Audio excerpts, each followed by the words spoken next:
What a treat to kick off Piano Room Month with one of Britain's most iconic bands with songs that define a generation. Jarvis and Pulp step into the piano room to prove that great stories and great songs only get better with time. Thank you. Cheers. That was the fourth single from Different Class. It was, yeah. 95. But that track had been around since 84. Is that right? It had, yeah. It was one of the first songs I wrote. I think my sister sang it first with some different words. Right. Yeah. And what made you keep it and put it on Different Class? Was there a rhyme or a reason behind it? We were panicking. Don't tell me it was a filler. No, because Jarvis. Different Class got recorded really quickly because Common People had been a hit and we only had 2 other songs at the time. So the record label was saying, we need an album.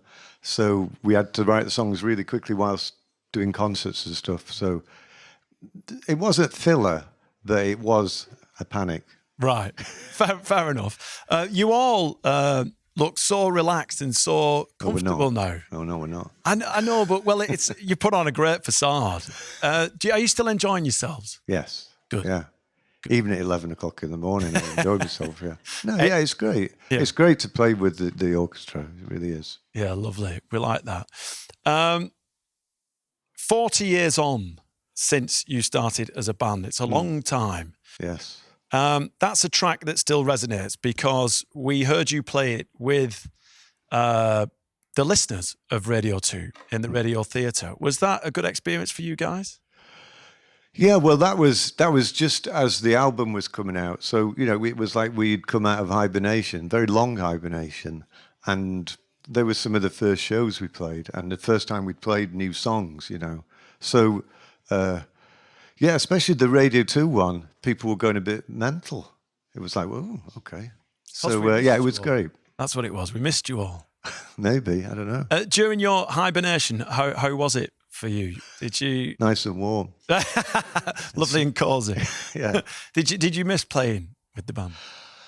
Well, you'd be better asking the rest of the band there because I did do some solo stuff. So I did keep my eye in. But like Candida, you were not playing with. I really miss it. You didn't? I love being back, but yeah. Right, what did you do in your hibernation then? Oh, I'm really good at hibernating. Oh, good. I'm really good at it. Yeah, Mark, are you up to anything? Oh, film curator. Oh, very nice. Cinema. Oh, lovely. Yeah. Nicholas at the back. Hiya, mate. Hibernation, what did you get up to? Life. Best answer of all, that. Yeah. Yeah, you can't dodge that. You really can't. Nice one, Nick. Nice. Yeah, good. Let's talk about the new album before we go into the BBC archive, because with every artist in the piano room, we take them back. Oh, dear. And we've got a lovely clip from yourself. But everyone's done their own thing in that period off, and then we came back with a new album, which was a huge success, to great acclaim. Was there a sense of kind of pride? Was there a sense of kind of, yes, we're back and we're still as good? How did that feel? But probably both of those and relief. I don't know, because the main thing was that people noticed that we'd made a record because we could have. You can't take that for granted that people are still going to even remember you. So, yeah, you can't really. So we had really enjoyed the process of doing it. I think the band was slightly even shocked that it had only taken 3 weeks, thinking, when's he going to start freaking out and changing everything? But I didn't. And so, yeah, we'd had a good time, but then you don't know how people are going to react to it. And so it's been great that people have liked it, Yeah, lovely. Canada, was it nice coming out of hibernation and being dragged out the front door? Yeah, it was surprisingly really enjoyable. Surprisingly. Yeah, Harvey. surprisingly. Yeah, surprisingly. I don't know. Yeah, it was good. It was good. And we've got the 5 extra people. That really helps massively. Yeah, that does help a lot. Nice. We're going to play a clip now, Jarvis, and this is from the BBC archive 32 years ago. And this is you recalling a hairy situation that you'd gotten yourself into. One day when we'd finished practicing, that I went off in my car and it ran out of petrol, and through a chain of circumstances I ended up surrounded by these kids who'd nicked a Ford Sierra or something, I think. And one of them said, "Oh, I'll get your car started." So I ended up in the pouring rain, sat inside this car with these kids with the rave music on really loud, and they were, for some reason, they're eating chocolate limes. I've never really understood that. So I was sharing a chocolate lime with the guys in the back of the car, and it was just one of those situations where you can't quite believe you've got into it, and you think, this is a dangerous situation, you know, something bad could happen, so you just have to kind of bluff your way through. You never know what could happen with a chocolate lime. You don't know. You could get stuck in your throat. Do you remember that? I do remember it very well, yeah. And then they were actually really kind to me. They took me to the garage and filled me a little petrol can up. And then I repaid their kindness by writing a song called Joyriders about the whole experience, which doesn't paint them in such a nice light. So I'd just like to take this opportunity. If you're listening, lads, I'm sorry. After all those years? Yeah. Yeah. OK, Jarvis, what we're going to do now, please? We're going to play a song from the new album we've been talking about. This is a song, strange enough, was the start of the record. It was a song that got lying around and we used to play it in sound checks. We finally did it. But since then, we haven't played it. So wish us luck. Well, it's a treat for us. Oh, yeah, well, good luck. It's called Hymn of the North. Yeah. From the #1 album, More, Hymn of the North. I should say thank you to Stella Lepage for playing the piano for us today. Yeah, thank you. On that song, thank you. That was divine, John. Thank you. Yeah. Did it take you back to the north? I'm always in the north, I think. Even though I've been down here for quite a while, I don't think you ever forget, do you? You don't. No. Can be a problem. Obviously, you're really proud of your roots.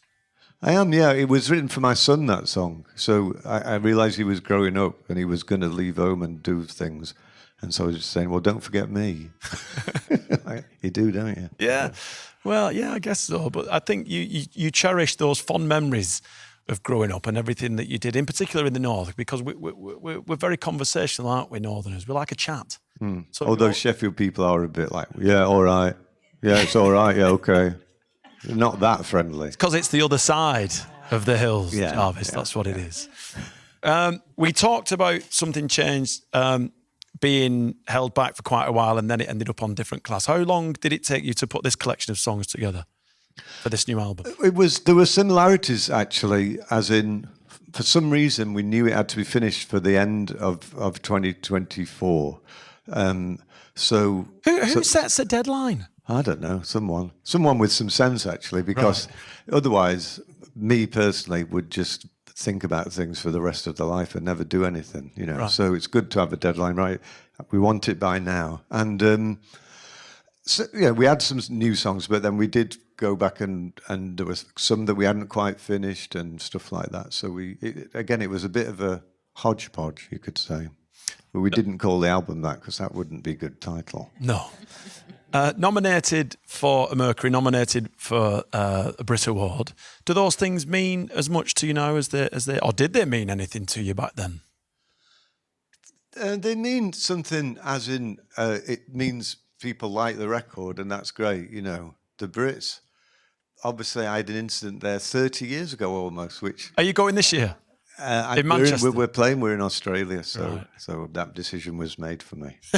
we can send a message if we have to. You would have had to answer the same question many, many times. And yeah, you would have had to go with Bob Mortimer, of course. Probably in case, well, to keep me out of trouble. Probably. Yeah. Good times, good memories. All of that palaver. I mean, when you first get invited to an awards thing, you kind of excited because you meet lots of other people who are famous. I remember going to the comfort room. Do you have to say that now? You know, the bathroom. Yeah. And Tom Jones was there, and I thought, whoa, okay. You know, he was in a situation I wasn't used to seeing him in. I could stop this now. It sounds like I'm some kind of stalker. But anyway, you know, just things like that. You know, people that you've only ever seen on telly, you see them in real life, and that's amazing. Yeah, and it was a good atmosphere back then, wasn't it? It was very rock and roll. You know, apart from your incident on stage, there were many, many others where people got a little bit out of control, shall we say, a little bit excessive. It's good. They were just excited. Yeah, exactly. That's And what drunk, it is. probably. Yeah, that's what I tell my kids. Oh, you're just excited. It's fine. Don't worry about it. We've got some voice note questions from listeners that we'd like to pose to you. And this first one is from Claire. I have a question for Jarvis. I wondered, who is Deborah? Is she a real person? If so, why did you write about her? And can you write a song about me? I'm Claire the cleaner from Salterford, with a dog called Jeff and a husband called Smash. I've loved you since I was young, and I still listen to you a lot. All right. The second part, maybe I will probably have forgotten those names already, but write them down. You've got them written down, didn't you? Right. Yeah, okay. we'll do that. Deborah, yes, was a real person, but confusingly was two different people. So both called Deborah. One was a girl who was born in the same hospital as me, like, I don't know, a few hours before. And she went to the same school, and I did fancy her. And then there was another girl who was the daughter of my mum's best friend. And yeah, I kind of fancied her as well. So yeah, it's a combination of two people, one who's, I think, still alive, one who isn't still alive. And that's about it. I'll get back to you onto the song. The dog sounds interesting. Her husband sounds interesting. Yeah. Called Smash. Yeah. Yeah. Strange. Wonder what his middle name is. This is another voice note from Ange. My question for Pulp is, naming something or someone is quite an important job or important thing to do.